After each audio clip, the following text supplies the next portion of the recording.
I'm not afraid. Yeah, Take a stand. it's been a ride. Hey everyone, Mike Chef here, Friday afternoon. You know, over the last couple of days, I've gotten 3 calls about starting two calls on starting my own movement, and 1 call to join a movement called Pain to Power. And I think it's absolutely an amazing thing that there are people out there, Heart Centered Entrepreneurs, that have gone from extreme pain, tragedy, hurt, desolation to power. And you know, it reminds me of myself, you know, being born to a mother who who had a lot of issues and you know, had to happen to kill one of my brothers, and then to go into foster care and be brought up by a dad who was an alcoholic, and then to go through the school years, you know, and you know, with low self-worth, and always thinking I had to be a part, and I always felt like I wasn't confident, like I didn't have enough to give. And what I did is I took this stuff in my early part of my life and I turned it into a power, but in a negative way. You know, if I was lifting weights, I had to lift the most weights, but that's all I cared about. You know, school wasn't important at that time. If I played football, that's all I had to care about. It wasn't, you know, what was primary concern, which was school. You know, at 17 years old, I met this girl and I got her pregnant. So now here I am, 18 years old, just getting out of high school, don't know what I'm gonna do. So I got into the auto industry. I made a 6-figure income my first year, and I went up from there quite a bit. By 21, I was making multiple 6 figures, and you know, it was always filling that hole with whatever it may be, you know, whether it be women, whether it be whatever it was, just to fill me up. Money, sex, drugs, just all types of things that really don't fulfill you. Because what I realized was true happiness didn't come from outside of me, it came from inside of me.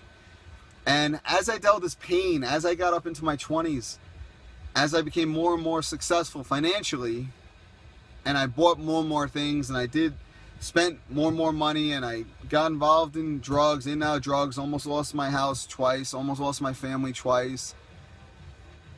You know, there were many nights, many days I cried to God and begged Him for help. And what I didn't realize then, I realize now. God was waiting for the right time. The right time to have me blast through and turn that pain into power. And I think all of you out there are so lucky that you have guys like myself who've been through just tough lives. And I wouldn't give it up and change it for anything, because I'm grateful I went through it. Because you know what? It gives me, the people who have it tough in the beginning have it easier later on if they use it the right way. You know, there's a drive and a desire and a fire inside of me, and it's never going to go out because of what I've been through. I got to prove to myself that I'm worthy, that I am the person I need to be, and I'm contributing to this world in the manner I need to contribute. That's what's going to keep my fire going.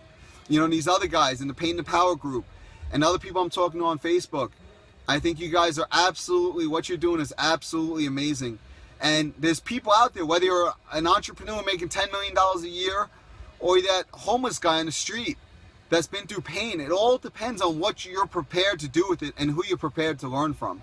You know, there's a story about 2 women who grew up in the suburbs of Detroit, and the father sexually abused them. And one of them grew up to go through jail, got involved with drugs, became a prostitute. The other one became part of high society, became a VP of a company, married a CEO, got involved in politics, had 2 wonderful children who came out amazing, had tons of money, very successful, were philanthropists. They did what they had to do, and they made out. So after 30 years of studying these 2 women, they went up to both of them under different conditions and interviewed both of them. And the one that became a prostitute, when they asked her, and used drugs, they asked her, well, why did you turn out the way you did? She said, well, look at my life. And then the other woman who became a VP and married a CEO and had 2 wonderful, healthy, happy children, lived in the upscale suburbs, had tons of money, was a philanthropist, involved with the church, she said, when they asked her, she said, well, how could I turn out like this? Look at my family. So either it turns that hurt and that pain into desire and into a burning fire that doesn't go out and it doesn't stop. It doesn't ever stop. Every day I get up and I think about what I've been through. I don't feel bad for myself anymore. I feel that pain inside and it gets me up. It gets me out of bed at 5:30 in the morning to do my core 4. It gets me up at 5:30 in the morning to do the core 4, take my son to school, and then go to CrossFit. And then to work throughout the day and help my wife and help the kids and do my coaching business, do everything I'm meant to do.